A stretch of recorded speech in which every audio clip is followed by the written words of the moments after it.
What is up, ladies and gentlemen? Welcome back to another video. Today, I guess, is going to be the first installment in the rebuild series. I'm not really sure exactly how I want to do this. I may just record while I work on the bike and then split it up into different episodes depending on how long each project runs. But I'm sure as I continue to record myself working on the bike, which I definitely will end up doing, and I definitely won't forget to turn on the camera at any point during this process.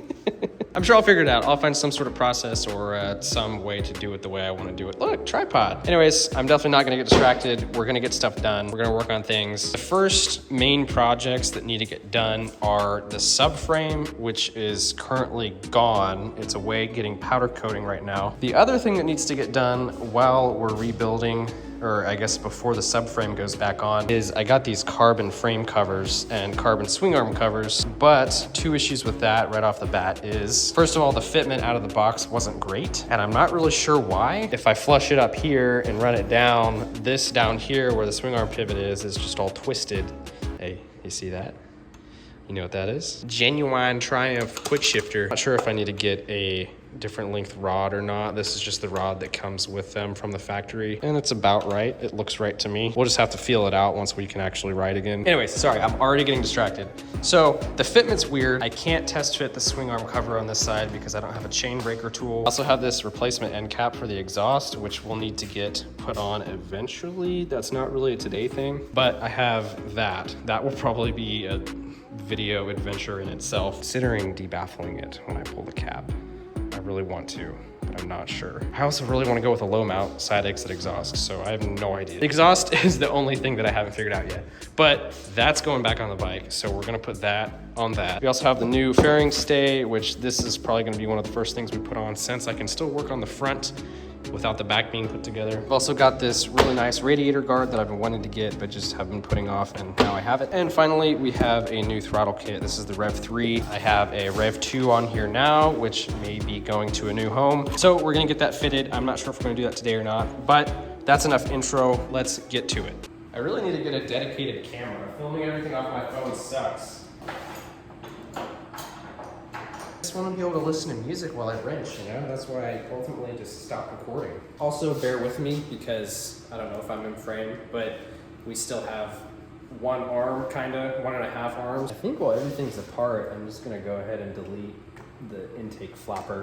It's been disabled for the entire time I've had it. I don't know why I didn't take this out whenever we did the block off plate. If you don't already have one of these little vacuum plug kits, get one because they come in super handy.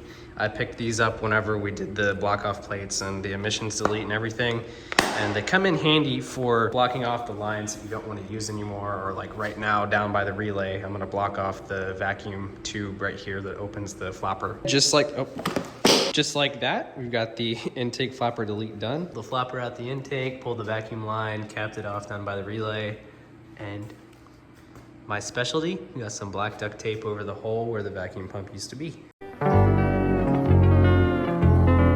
Hello. I don't know how long it's been since the last part of this video. It might have been a few days, but if I remember correctly, the last thing we did was remove the intake flapper and kind of get this front stay bracket and everything back together. It's looking pretty decent. We did a little bit of wrap on the dash. I think it looks pretty good. Don't look too close.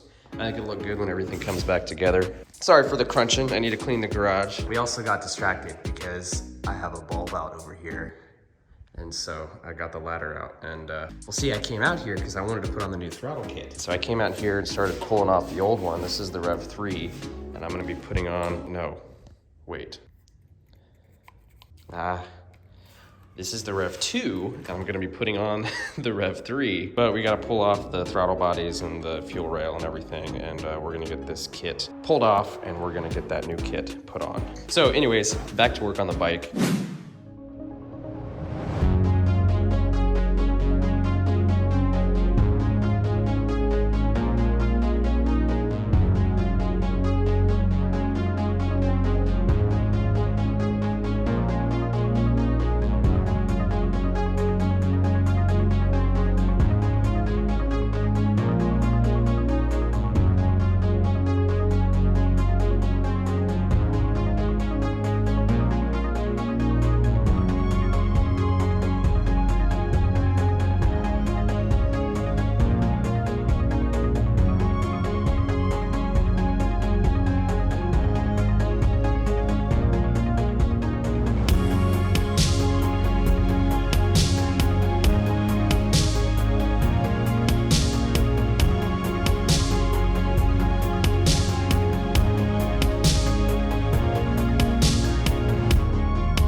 we got the throttle bodies off in between 5 seconds ago, and now we got new shop lights. Look at that. Oh my gosh. You guys are actually gonna be able to see what's going on. I'm so excited. I'm actually gonna be able to see what's going on. So right now, we're gonna install the new Motion Pro throttle kit. Very important. So if you don't know what a quick turn throttle does, it basically lets you twist the throttle less to add more throttle. So with your stock throttle, you might need to twist it 90 degrees to give it 100% throttle. With a quick turn, it comes with different modules that you can swap in and out of the throttle to let you maybe only turn it 60 degrees or 30 degrees if you're crazy. But what I'm interested in is this orange one. This orange one has a special profile on it. And the way this orange one works is it acts as kind of a slower throttle, so it gives you a smoother roll on and roll off. But then after you're past like 50% throttle, when you get to the last 30%, 40% of throttle, it's a lot more aggressive. And so when you're at the track, when you're going hard and you get on the throttle, it's aggressive. But when you're in traffic and you're in the low RPMs and you're giving it like barely any throttle at all, it's very smooth and it's not very jumpy at all. So that's why I love this kit.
Throttle bodies are in, clamp down, we got the throttle kit in. Looking pretty good. Now I can slap the fuel rail on, the airbox, tank. Really, the whole front of the bike can go back together now. I'm still waiting on the subframe. The subframe is like the one thing that needs to get done so that everything can go back together. But I'm super excited for that. Hopefully it'll be done before this weekend or during this weekend, if not next week. And I'm really excited to go pick that up because that is the final part that really just kind of sends the whole rebuild. So once that's in, we can get the back of the bike done. We can get the new exhaust back in. We can get battery tray, the tail, literally everything can go back in. Aside from getting everything back together, we do still need to fix the foot peg on the right rear set and on the left rear set. We need to, I think I actually got another replacement foot peg for that one. So I'm just gonna swap that out. And then we also need to actually install the quick shifter. Right now it's just kind of test fitted. That's on there apparently.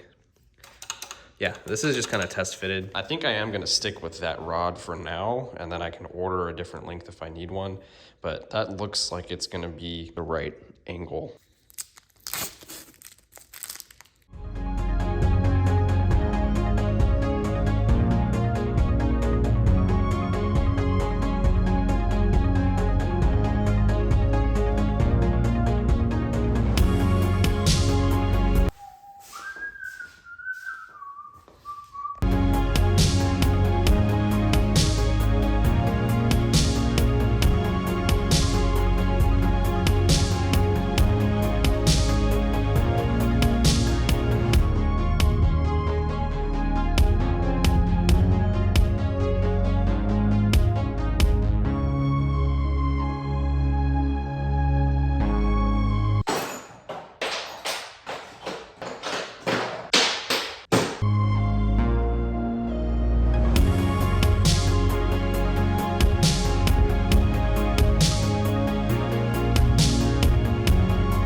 All right, we got the airbox back on, and this dummy plug that I just pulled out is actually the OEM plug-in for the QUICKSHIFTER wire. If you have a Gen 2 Daytona, which is I think 09 through 12, wiring harness is actually gonna have a dummy plug right here, and you can fit the factory 675R QUICKSHIFTER unit. You can fit it right in, plug it in, and you can adjust it through Tune ECU. So that's what I'm gonna be doing. It's getting kind of late, so I think I'm gonna call it for now, but the next thing we're gonna be working on is the QUICKSHIFTER, because I wanna get that plugged in and set up and everything before I get the tank back on. And hopefully by then the subframe will be done so we can really get rolling.